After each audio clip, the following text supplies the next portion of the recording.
Hello, everyone, and welcome again to another Teacher Joseph podcast.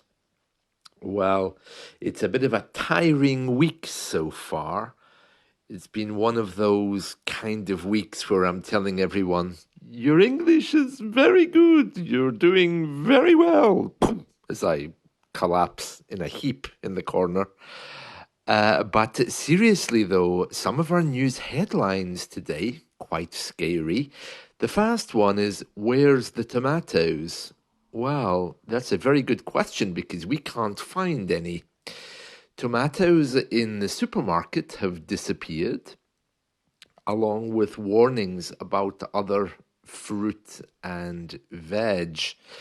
Well, certainly, anytime I've gone to buy eggs recently, I've noticed that there's a sign saying that you can only buy 1 carton of eggs, but tomatoes and fruit and vegetables, this is a little bit strange. Well, tomatoes, are they fruits or vegetables? I don't know how we classify those. I think they're fruits, aren't they? Tomatoes? I'm not sure because they act like vegetables, don't they? Well, however they define themselves or however we define them, one thing is for sure, we can't find any. Yeah, that's right, they've gone. Shopping in the UK at the moment for food feels a little bit like World War II. I'm expecting to go out one day and meet a bunch of women who are all going to talk about how rationing works and how we hope to see the troops coming home soon. It is getting a bit like that. It has that feeling of something being very, very wrong. I mean, tomatoes. How can you not have tomatoes? It just seems bizarre. I have made inquiries to find out why we can't get tomatoes, and it seems that it's because of Brexit. So, what was supposed to happen is Britain was supposed to start selling British tomatoes, and the legislation or the way that's going to work, the mechanism, has been delayed for 6 weeks. So we have all these tomatoes which can't be sold, and farmers are a little bit annoyed. I'm a little bit annoyed. I like a tomato, but really the whole idea, British tomatoes. I mean, I'm British. I've never seen any farms with tomatoes. I expect my tomatoes to say from Seville or Spanish tomatoes, but British tomatoes? Oh no, I don't like that idea at all. I mean, what's Britain famous for? Oh, it's tomatoes. No, I don't think so. No. And this is a problem for me, really, because I don't really like to be so British.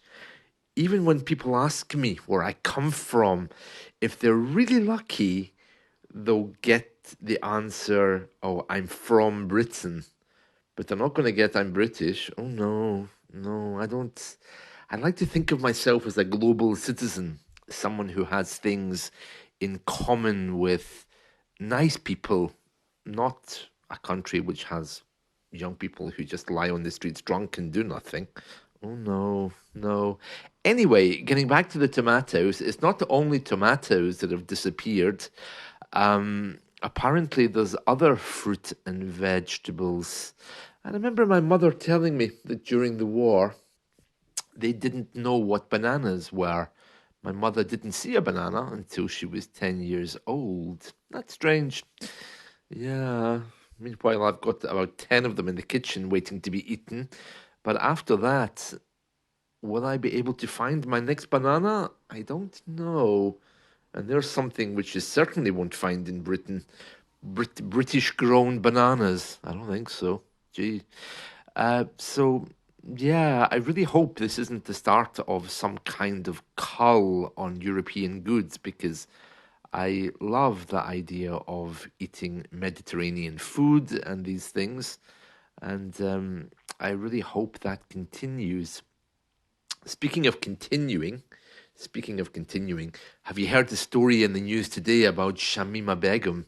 Oh, there's the story. Yeah, this is the girl who, when she was 15, she took her sister's passport.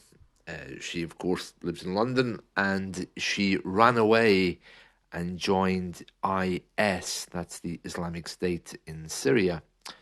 And she never came back and never contacted her family. And then she got married over there and had 3 kids, and then they died, sadly. She married a man from the Netherlands. This girl had British citizenship and also the citizenship of Bangladesh, because that's where her parents came from. And Bangladesh quickly took action to ensure that she would never be able to get into that country.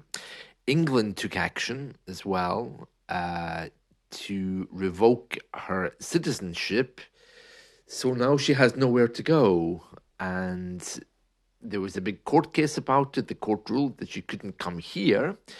But because Bangladesh have now revoked her citizenship as well, she technically doesn't have a country to belong to. So her dream is that she'll be able to come back here. I mean, she's quite frightening. She made a number of comments on the media, and then she apologized for those, and now she's a typical Western girl who regrets everything she's done. So the question is, should she be allowed to come back? Well, there'll be a government ruling on that at 10 a.m. British time today. So if you're interested, you can Google Shamima Begum later to see whether she'll be allowed back into the UK. I don't really have a view on it, but I mean, everybody else is here, so I don't see why she shouldn't be. And besides, if she comes back, I guess that she'll go straight to prison for terror offences, because she did go to fight for the other side. And speaking of war, this is another thing which needs to be mentioned. If there was a war in the UK, I don't know, fighting with whoever, I don't know which country would want to fight with us, but if there was a war, then I suppose most of us would want to fight for the other side, because we're such a diverse country. I mean, we're not nationalistic anymore. So I doubt very much if they would be able to find a lot of support for the army. I think most of us would be thinking, "Oh, let's see who the enemy is." But yeah, we don't really have British identities anymore. This is the thing, My parents' generation, they were very proud. We are British. For me, I'd be thinking, oh no, no, I'd much rather be somewhere else, please. Don't associate me with these people. But I think that's probably because many of us in the UK now lead very individual lives, and we suffer from something which you can call terminal difference. We have nothing in common with the person that lives next to us. And it's very sad. I've often said on these podcasts about my relationship with my neighbors. I just think my neighbors are really, really selfish. And it's just really sad.